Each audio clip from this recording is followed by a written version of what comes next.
Newsfirst.lk.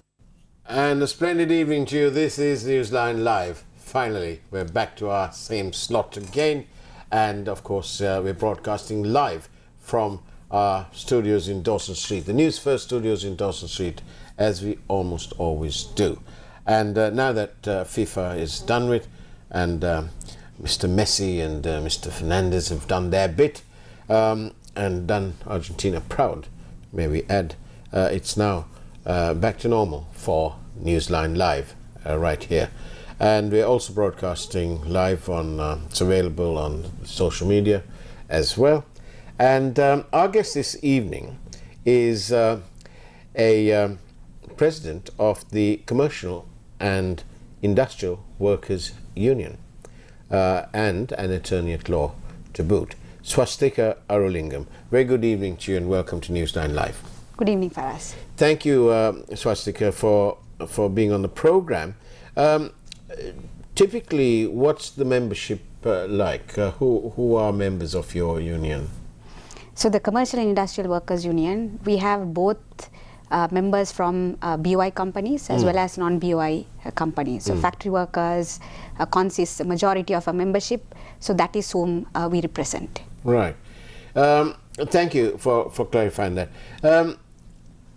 As the president of the Commercial and Industrial Workers Union and as a citizen of Sri Lanka, can you tell me whether you noticed, or has your membership noticed, have you noticed an improvement for the better in Sri Lanka's economy? Well, the cost of living or the inflation is close to 60%. The food inflation until 2 months back was close to 90%.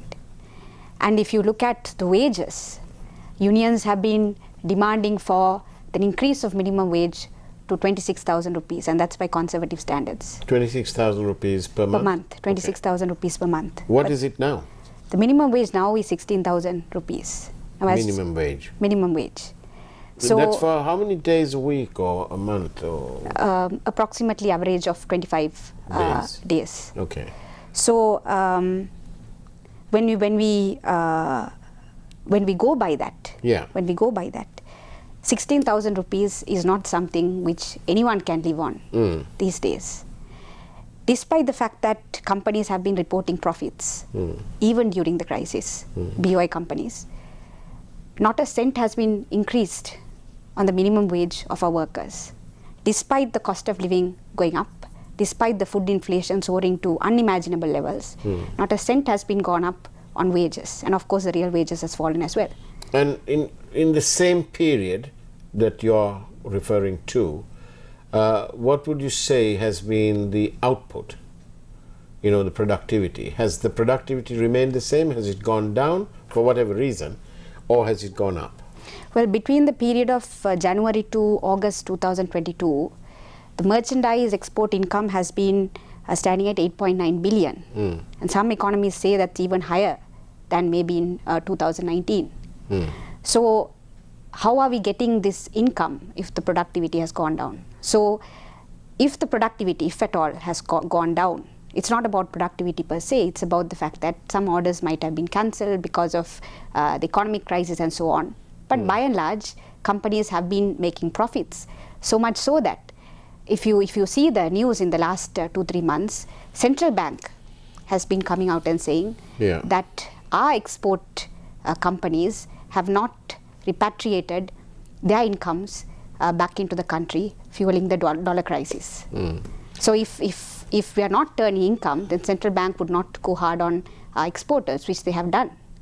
So I think that is where we should look at in terms of productivity. Yes, I don't want to sort of labor the point, but we hear you when you say that the export earnings have gone up. But I wonder whether one takes into account that freight costs have gone up tremendously, over 3 times. The freight costs have gone up.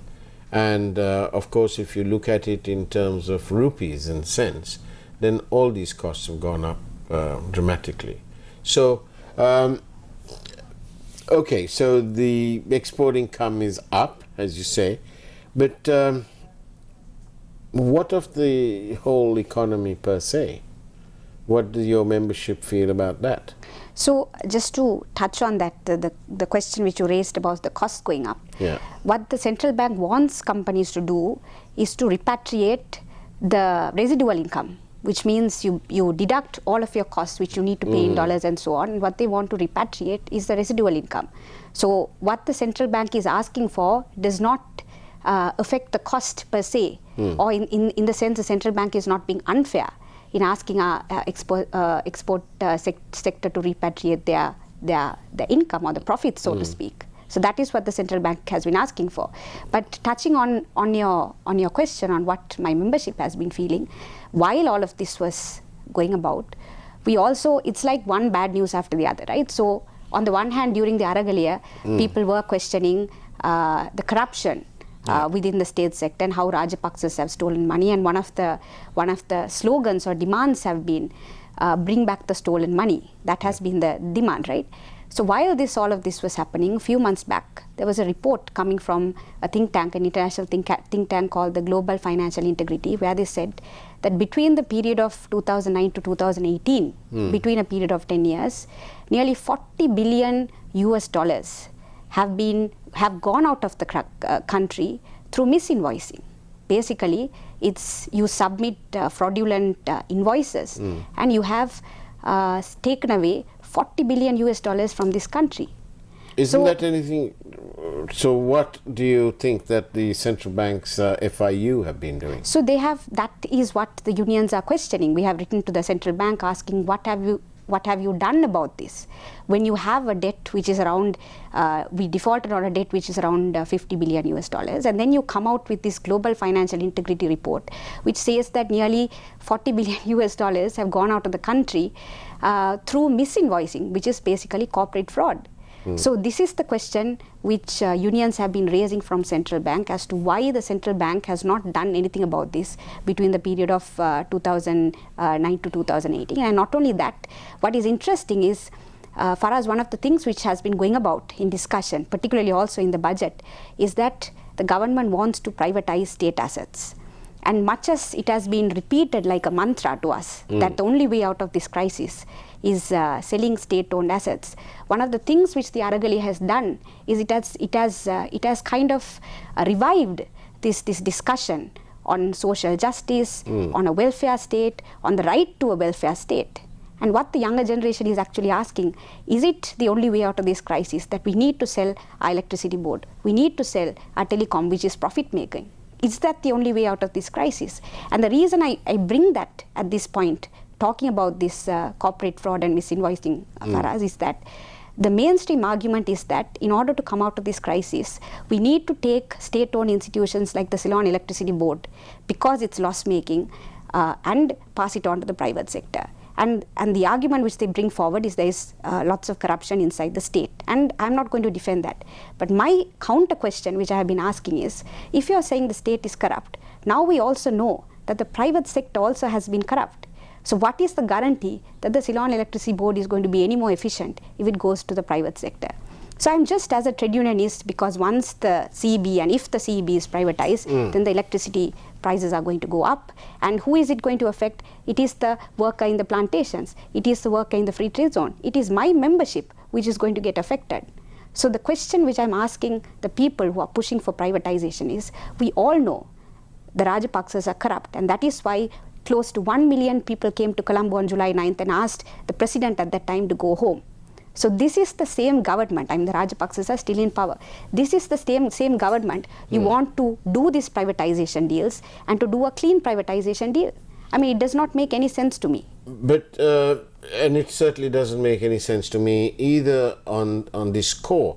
There is a perception that the Rajapaksas are corrupt. It's a wide statement. There's a perception. But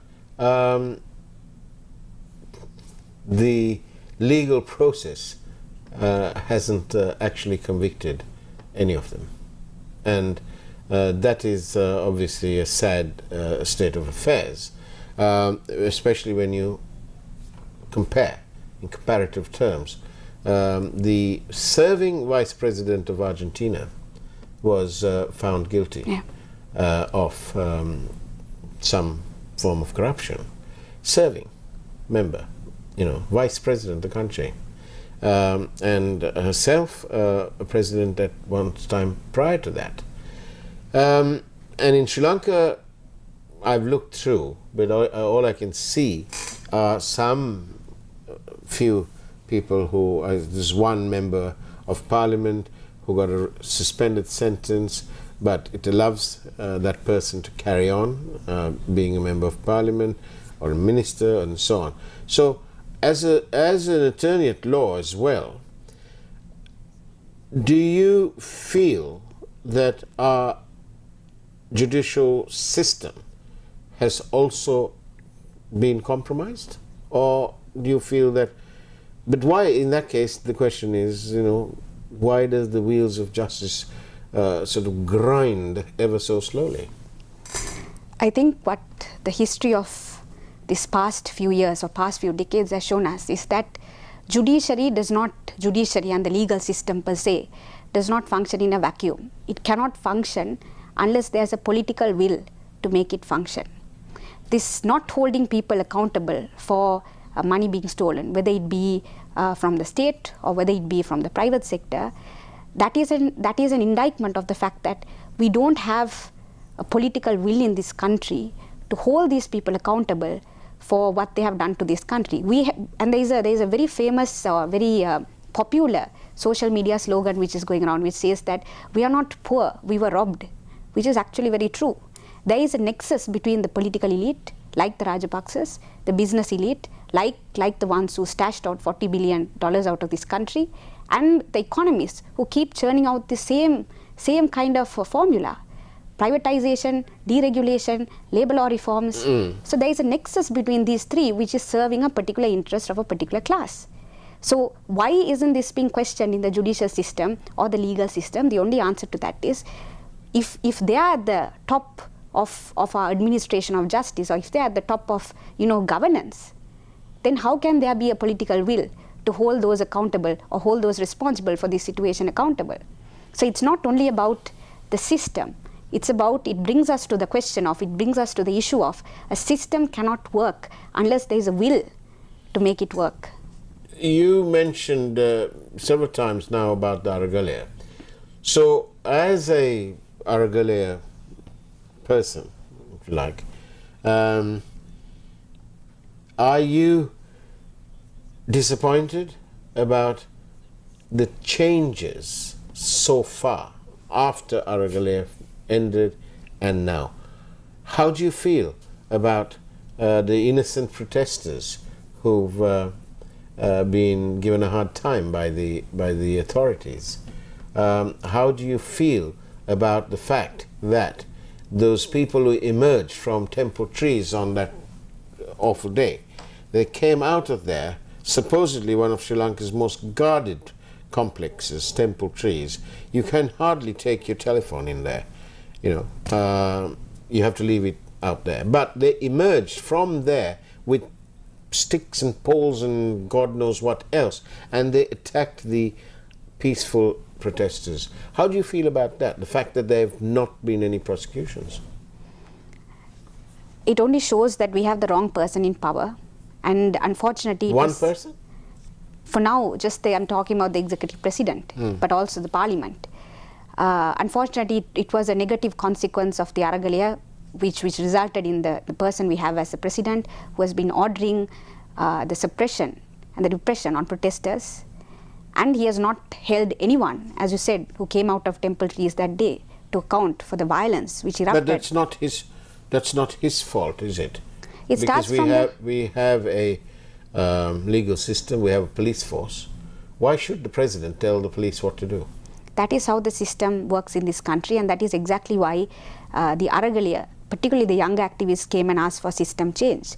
But just to answer your first question, where you asked, are you disappointed with the outcome of the Aragalaya? Just to say that we might not have had a system change. The only thing got out of the Aragalaya is that the president, Gotabaya Rajapaksa, went home.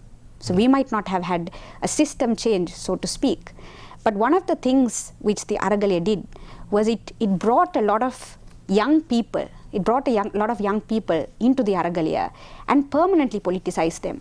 For a long time, the younger generation of this country, when you ask them to engage in political activism, they would ask, what is the point? There is no use. We have the same people coming to power and over again.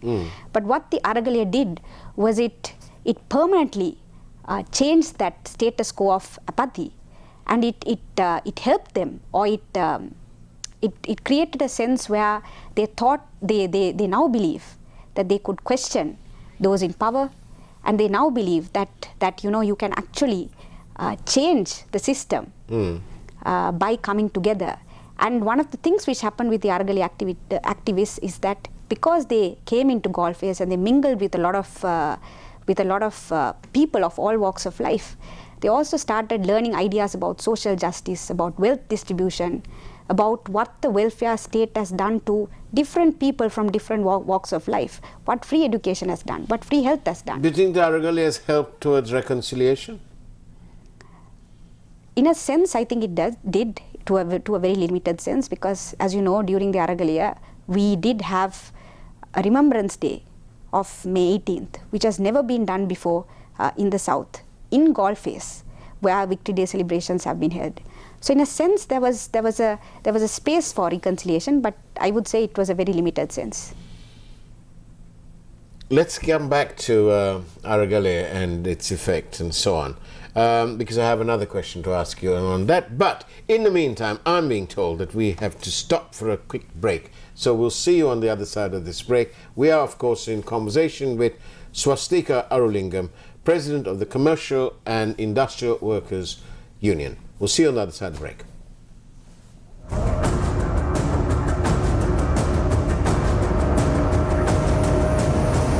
News First, Newsline with Faraz Shaukutali. 25% for 2 months, 25.5% for 4 months. Valuable FD. Sutton 3.0. පළාත් පාලන මැතිවරණ අභියෝගය ශ්‍රී ලංකා පොදු ජන පෙරමුණ සාවිත්‍රී ගුණසේකර සමගි ජන බලවේගය අනෝමා පෙරේරා ජාතික ජන බලවේගය චන්ද්‍රමාලී පෙරේරා නිදහස ජනතා සභාව දුෂාන්ති හපුගොඩ සමග කාන්තා සටන අද රාත්‍රී 9:30ට. Messi's Argentina wins the FIFA World Cup after 36 years, defeats France despite Mbappe's hat-trick. And in 2022, the world champions are Argentina. Investigations continue to uncover the motive and killers responsible for Dinesh Shafter's murder. Inland Revenue Amendment Act in effect from today. Monthly income of over 100,000 rupees to be taxed from January. Cabinet likely to approve electricity tariff hike. UN says 4 in every 10 households in Sri Lanka are food insecure.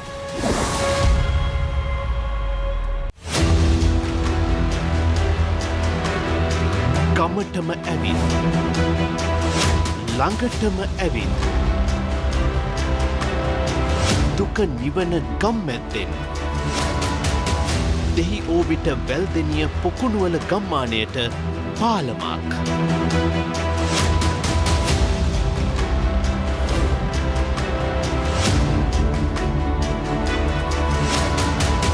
ගම්මැද්ද රට නගන ජන පවුර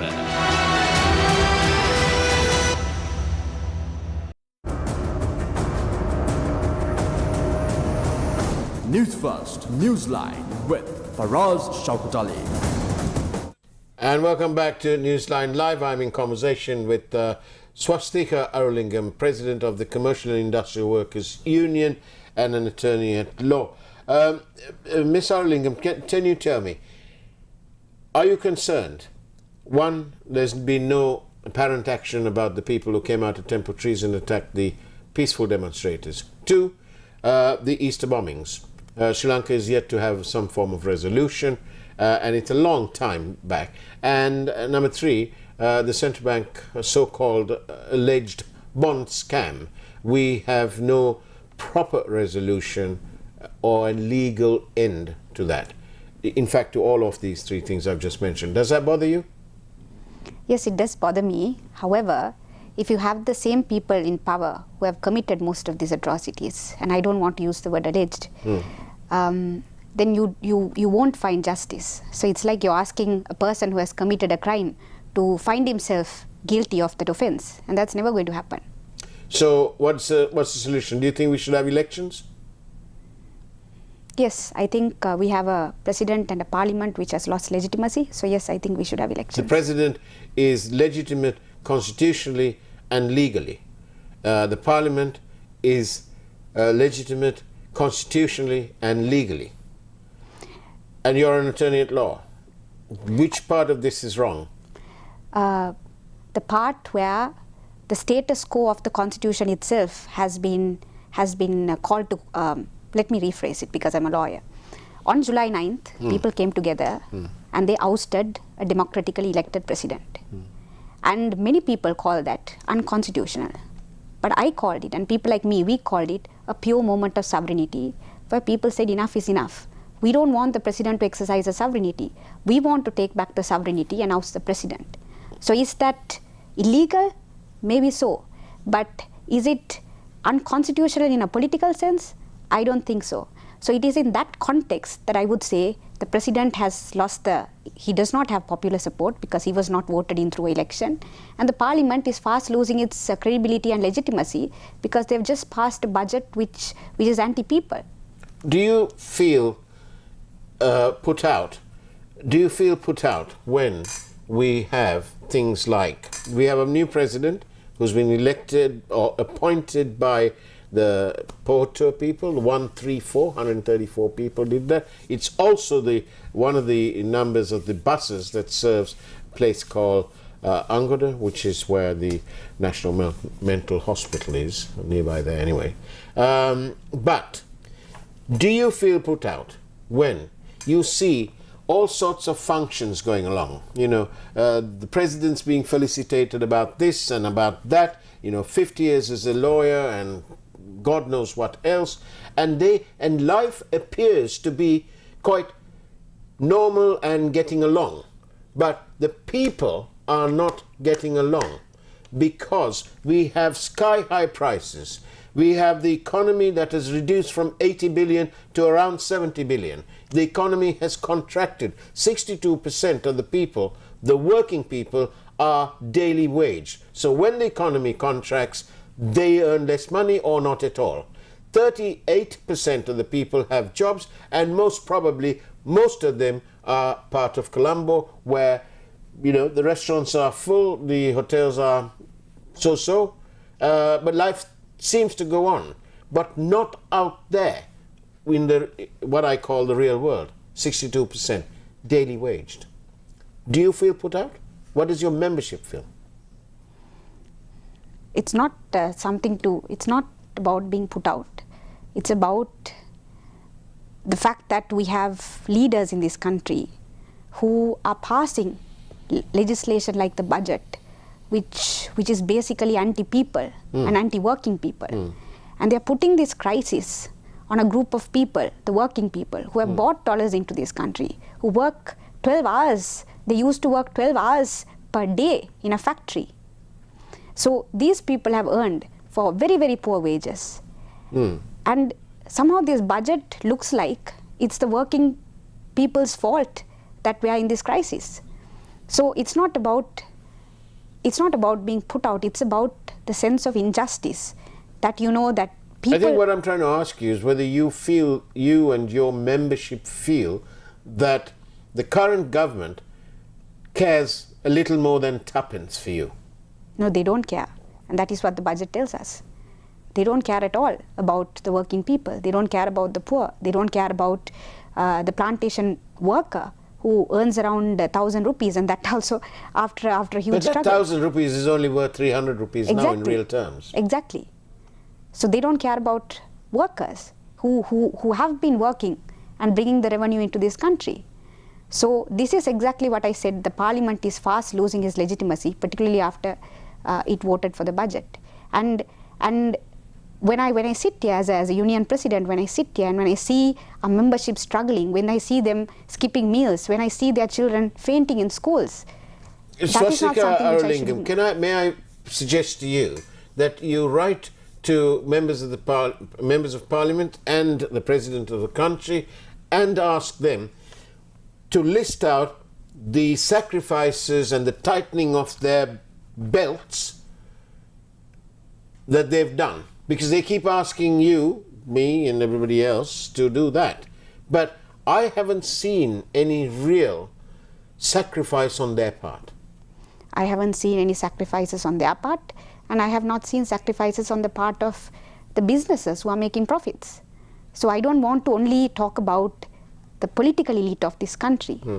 I always say it's an axis, right? It's the political elite who are funded by the business elite. It's Okay, an but axis. will you not grant these business people, the corporate world, the private Sector. corporate world, do you not grant them some credit for the fact that in the most exceptional circumstances of COVID and so on, in the most exceptional circumstances where the availability of dollars for them to do business has actually means that these companies have done pretty well, and that don't you think that we should say to them, well, you know what, thank you for keeping these jobs going, thank you for continuing to pay your employees, and thank you for perhaps increasing your corporate social responsibility work. Can I say something about what this is not mostly spoken about in the media? During the COVID crisis, the corporate sector came and cried to the trade unions. They came and cried and said, we don't know what to do with the labor cost, we don't know how to pay it and all of that. And you know what the unions did? We agreed to cut wages by half of the membership who could not come to work, which the companies are not entitled to do under the law. So it was the workers who sacrificed half their wages during the COVID crisis to keep this country going. And who is thanking them? Who is looking after the interest today? And this is what I always say for us. Can you look at it another way? This is what I always say for us. When we walked into this economic crisis, under normal circumstances, maybe workers might have been okay. But because of this wage cut which happened during the COVID crisis, workers walked into this economic crisis without having any kind of buffer, without having any kind of savings to look after them when they're in a crisis. And this is leaving out the informal sector. This is leaving out the manpower workers who to date, they go to the Avarivatta junction waiting for work and they don't get work. So how do they eat? So my issue is for us, this is not a crisis in the making in the last 10 years. This is a crisis in the making for a very long time, where, for instance, unions have been asking to not encourage informal manpower workers. But companies have been pushing for manpower workers because it's easier to hire and fire. But when we walk into a crisis, the first people to get the cut is these manpower workers. But this is what unions have been saying all along. When you go into a crisis, if you don't know who are your permanent workers and how much informal sector we have, then we won't be able to face the crisis. And that is exactly what has happened. So we have to thank someone, and that thanking should be done to the workers and not to the corporate sector, because they have been working for 1,000 rupees wages if you take the plantation sector. And they have been carrying the economic burden in this country for nearly 200 years for us. And where are they? They're still living in line houses. So, in a wider way, the human rights enshrined by the UN Charter has been violated and continues to be violated in terms of your membership and the plantation sector workers and so on. Do you agree? The right to life, which is also guaranteed in the Human Rights Charter, which is not a fundamental rights per se, but the right to life and the right to a dignified life has been denied to my membership and to plantation workers and to the working class or the working people of this country, which includes farmers and fishers also. Swasthika Arulingam, thank you very much. I much enjoyed having you on the program. Thank you. Thank you. And that's the way it was on Newsline Live. We're back to our normal slot at 8:30 p.m. Take care, and as always, God bless you all.